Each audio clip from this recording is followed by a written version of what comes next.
الحمد لله نحمده ونستعينه ونستغفره ونؤمن به ونتوكل عليه ونعوذ بالله من شرور أنفسنا ومن سيئات أعمالنا من يهده الله فلا مضل له ومن يضلله فلا هادي له وأشهد أن لا إله إلا الله وحده لا شريك له وأشهد أن سيدنا وسندنا وشفيعنا ومولانا محمدا عبده ورسوله صلى الله تعالى عليه وعلى آله وأصحابه وبارك وسلم تسليما كثيرا كثيرا أما بعد فأعوذ بالله من الشيطان الرجيم بسم الله الرحمن الرحيم قل إن كنتم تحبون الله فاتبعوني يحببكم الله ويغفر لكم ذنوبكم والله غفور رحيم آمنت بالله صدق الله مولانا العظيم وصدق رسوله النبي الكريم ونحن على ذلك لمن الشاهدين والشاكرين والحمد لله رب العالمين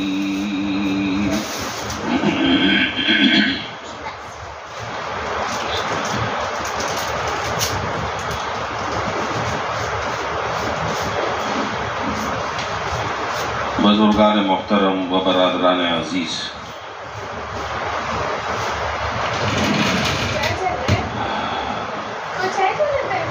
اسلامی مہینے کا تیسرا مہینہ جو کہ ربیع الاول کہلاتا ہے وہ شروع ہو چکا ہے۔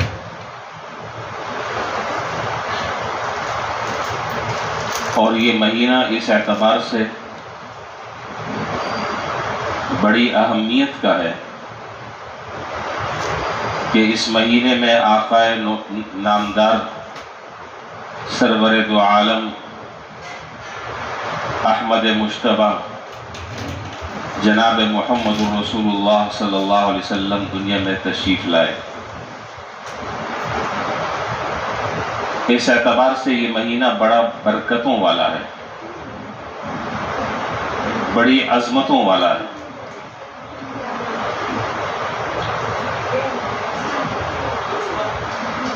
اللہ تعالیٰ نے ویسے تو بے شمار نعمتیں ہمیں عطا فرمائی ہیں،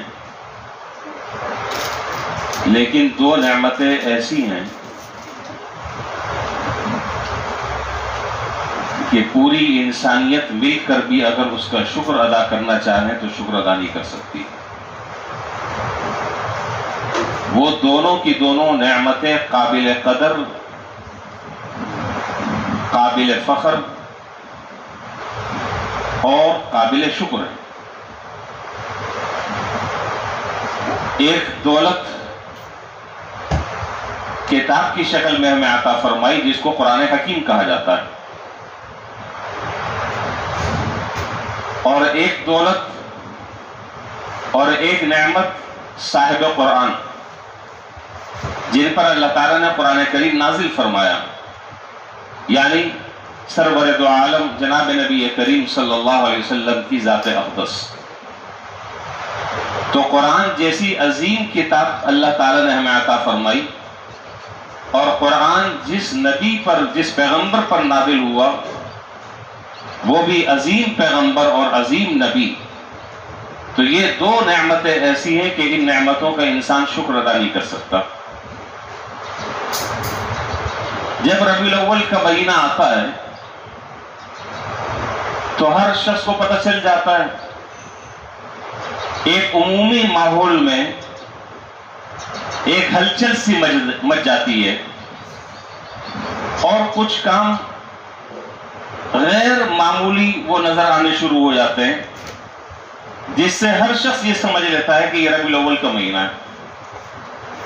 اور میں نے پچھلے جمعے شروع میں نے عرض کیا تھا کہ اس ربیع الاول کے مہینے کو اسلامی روایات اور احادیث کی روشنی میں ہمیں سمجھنا چاہیے.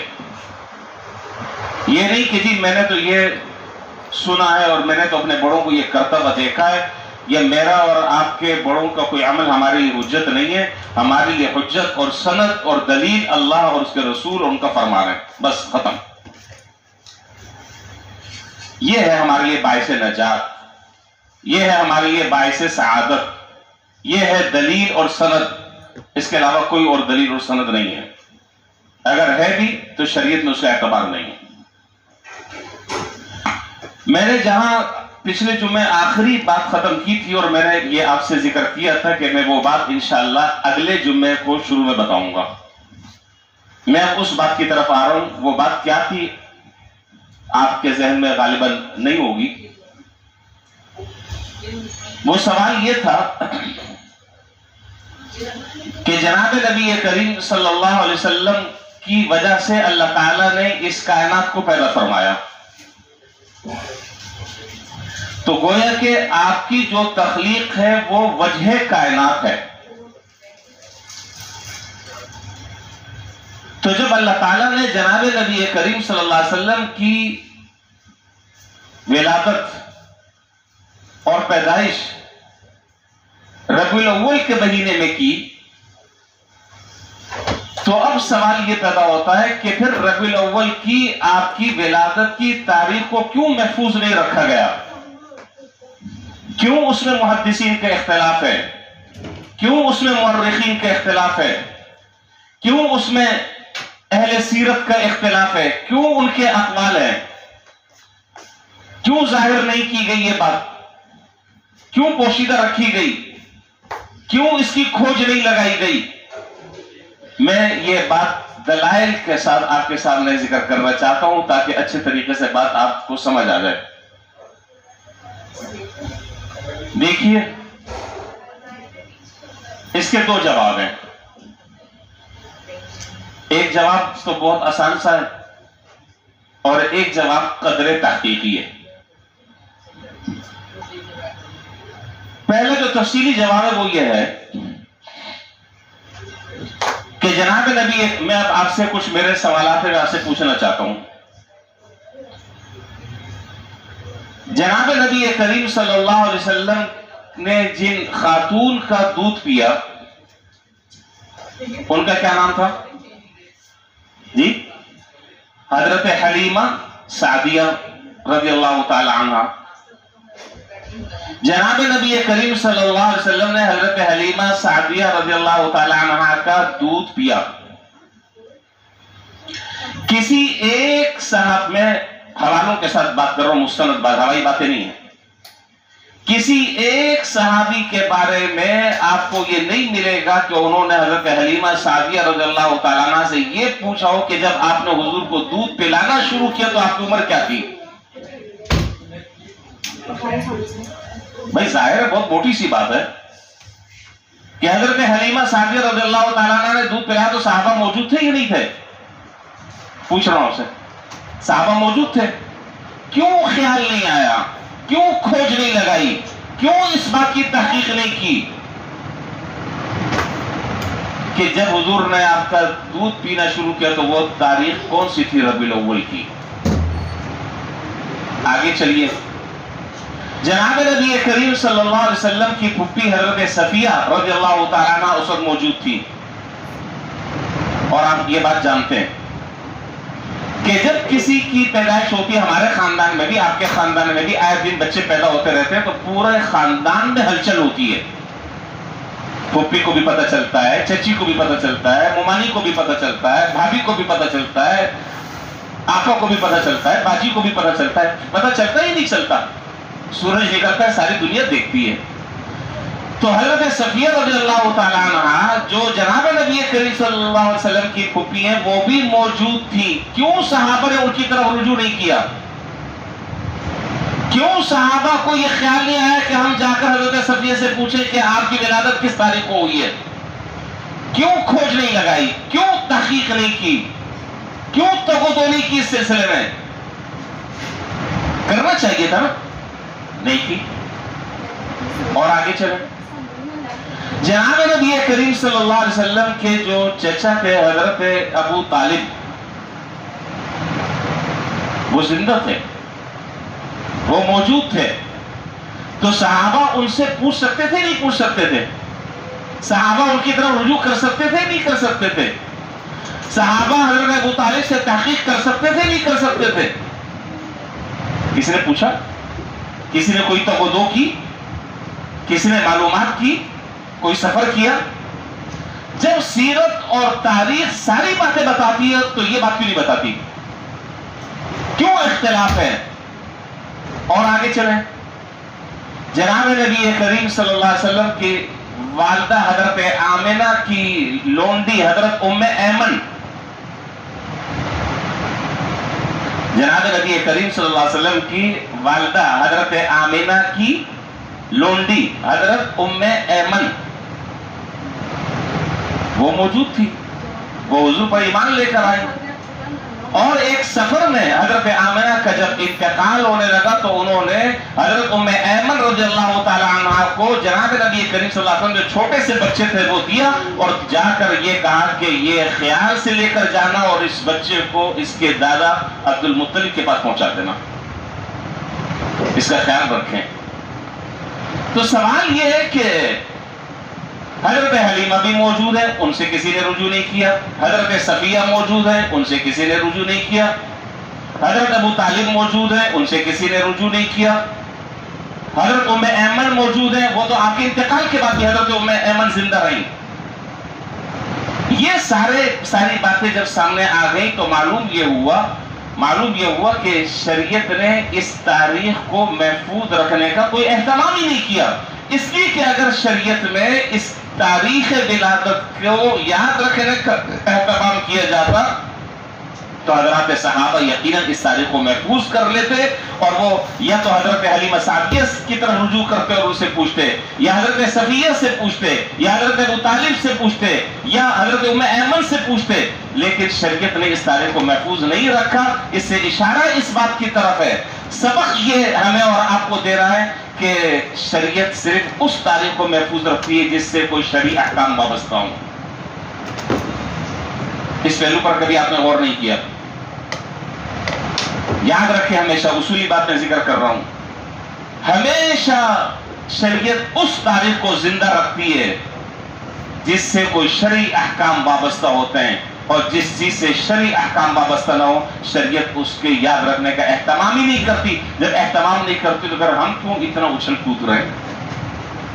ہم کیوں اس میں اپنا وقت گنوا رہے ہیں؟ ہم اپنا وقت اس میں کیوں ضائع کر رہے ہیں؟ اور میں نے پچھلے جمعے بھی عرض کیا تھا کہ حضور کی وفات کے بارے میں تاریخ جو ہے وہ متفق ہے، البتہ تاریخ ولادت کے بارے میں اختلاف ہے. حضور کی کا وصال ہوا اور آپ کا جو انتقال ہوا وہ انتقال 12 ربیع الاول کو ہوا. تو اس کا معنی یہ ہے الیاذ باللہ ہم 12 ربیع الاول کو حضور کی وفات پر کیا منا رہے ہیں؟ خوشی منا رہے ہیں. انا للہ و انا الیہ راجعون. یہ میں ہماری باتیں نہیں کر رہا، میں تاریخ کی روشنی میں آپ کے سامنے یہ حقائق ذکر کر رہا ہوں کہ آپ بھی سوچیے. ایک بات تو یہ. دوسری جو اہم بات ہے وہ یہ ہے کہ اگر اسلام میں کسی کا یوم پیدائش منانے کا تصور ہوتا یا یوم وفات منانے کا تصور ہوتا تو 300 کتنے دن سال میں؟ جی صرف 65. تو اگر کسی کا یوم ولادت منانے کا شریعت میں اہتمام ہوتا اور تصور ہوتا، یا یوم وفات منانے کا تصور اور اہتمام ہوتا، اس کو یاد رکھنے کا اہتمام ہوتا، تو 365 دنوں میں تاریخ کا اگر آپ مطالعہ کر لیں، سیرت کا آپ مطالعہ کر لیں، مجھے بتائیں کہ 365 دن میں کون سا دن ایسا ایک دن آپ مجھے بتا دیں کہ جس میں کسی بڑے کا انتقال نہ ہوا ہو یا کوئی بڑا پیدا نہ ہوا ہو. ایک بات تو یہ. دوسری بات یہ کہ جناب نبی کریم صلی اللہ علیہ وسلم کے عہد نبوت میں 23 سالہ عہد نبوت میں اب وہ بات آپ کے سامنے ذکر کر رہا ہوں کہ اس بات کی حقیقت سے انکار نہیں کیا جا سکتا. جناب نبی کریم صلی اللہ علیہ وسلم کے زمانے نبوت میں اور عہد نبوت کے 23 سالوں میں آپ مجھے بتائیں کہ ہر سال وہ دن اور وہ تاریخ جس تاریخ کو حضور پیدا ہوئے وہ حضور کے زمانے میں آتا رہا نہیں آتا رہا؟ بتا دیں، آتا رہا؟